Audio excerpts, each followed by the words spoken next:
ভারতীয় cricket board অর্থাৎ BCCI কে কোনো প্রকার পাত্তাই দিল না ইন্টারন্যাশনাল ক্রিকেট কাউন্সিলর মানে আইসিসি। আবেদন করেছিল ভারত, কিন্তু আইসিসি থেকে সুখবর পেয়েছে ইংল্যান্ড। দর্শক, আমি বলছি 2027 ওয়ার্ল্ড টেস্ট চ্যাম্পিয়নশিপের ফাইনাল ম্যাচের ভেন্যু নিয়ে।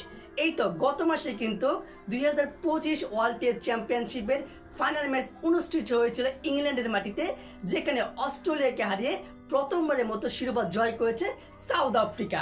এরপর থেকে আলোচনা শুরু হয়েছে 2027 ওয়ার্ল্ড টেস্ট চ্যাম্পিয়নশিপের ফাইনাল ম্যাচটা কোথায় অনুষ্ঠিত হবে, কোন জায়গায় ভেন্যুটা সেট করা হবে, ইংল্যান্ড, অস্ট্রেলিয়া, সাউথ আফ্রিকা নাকি ইন্ডিয়াতে। আর অপরদিকে ভারতীয় ক্রিকেট বোর্ড চেয়েছিল যাতে 2027 ওয়ার্ল্ড টেস্ট চ্যাম্পিয়নশিপের ফাইনাল ম্যাচটা ভারতের মাটিতেই অনুষ্ঠিত হোক, যার জন্য তারা আইসিসির কাছে একটা আবেদনও করেছিল বিসিসিআই।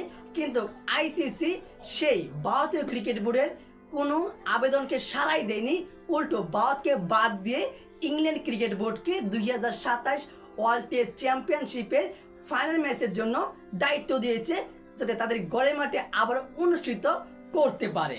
হ্যাঁ দর্শক, বিসিসিআই আইসিসির কাছে আবেদন করলেও কিন্তু আইসিসি সেই বিসিসিআই এর আবেদন কোনো সাড়া দেয়নি, উল্টো ইংল্যান্ডকে আবারও 2027 ওয়ার্ল্ড টেস্ট চ্যাম্পিয়নশিপের ফাইনাল ম্যাচ সহ আগামী আরও 2 আসর 29 এবং 31 আসরও কিন্তু ইংল্যান্ডের মাটিতে ফাইনাল ম্যাচটা অনুষ্ঠিত হবে, যেখানে ভারত চেয়েছিল তাদের নিজেদের ঘরের মাটিতে অনুষ্ঠিত করার জন্য, কিন্তু আইসিসি সিদ্ধান্ত নিয়েছে সেটা অনুষ্ঠিত হবে এবার 2031, 29 এবং সেই 27 ওয়ার্ল্ড টেস্ট চ্যাম্পিয়নশিপের ফাইনাল ম্যাচটা ইংল্যান্ডের মাটিতে।